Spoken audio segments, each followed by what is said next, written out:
Hi, Mark Matthews from the Coach Community Mentoring Program here. One of the things that I really love about the Coach program is that it's got some really strong and very clear ethics and practices around how we as mentors provide our support to the participants that we draw alongside. One of those ethics and one of those practices is the ethic and practice of confidentiality. You would have received training when you were first preparing to become a mentor around the ethic of confidentiality. I want to touch base on that again today in this vlog. So let's just ask ourselves the question, is confidentiality absolute in all circumstances? Well, the answer to that, as we're probably well aware, is no. Well, what are the exceptions to confidentiality? Well, the exceptions to confidentiality are typically in the area of risk and harm to self or others. So if you as a mentor are being asked to keep secret information that suggests that your participant might be at risk, maybe of self-harming, or perhaps their behaviour and their choices are presenting risk to others, perhaps even children, or a next door neighbour, you can't be you're not in a position to guarantee absolute confidentiality. Now, when our participant signs up to be mentored, your coordinator would have had quite a significant conversation with your participant around the ethic of confidentiality, and indeed the participant that you're providing support to would have had a conversation around the privacy policy and would be well aware that the ethic of confidentiality is not absolute in all circumstances. Having said that, our approach to confidentiality is an organisational approach. So what do I mean by that?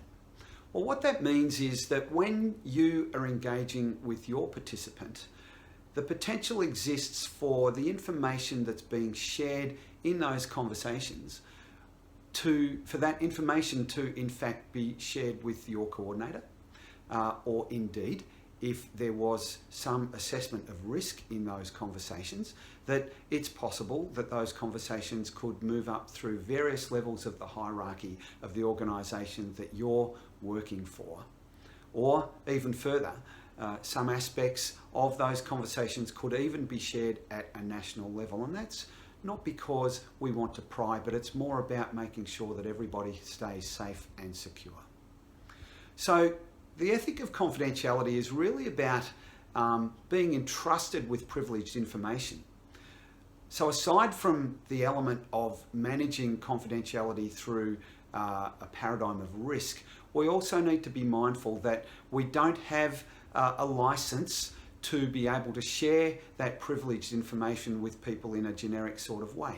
So if I'm providing support within a church community, I've got to be fairly circumspect. If I'm asked about the type of support that I'm providing my participant, I have to be fairly circumspect about the sort of information that I share in that community.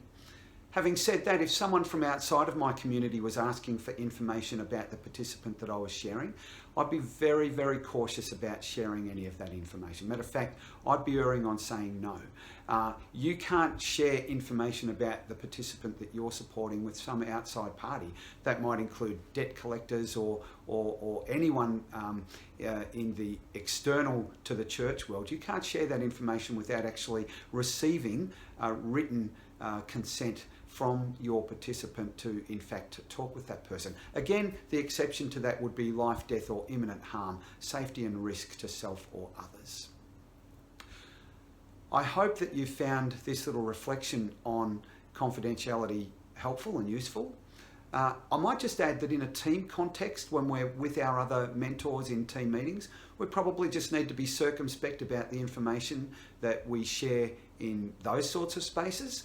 And if I was thinking that I might share something that could be of benefit to other members of my mentoring team, I'd probably be inclined to get permission from the participant beforehand. I'd be inclined to speak with my coordinator beforehand, and any information that I share in that team context, I'd probably be pretty specific about understanding what information can I share, how much detail can I share before I move into those spaces for the benefit of my team.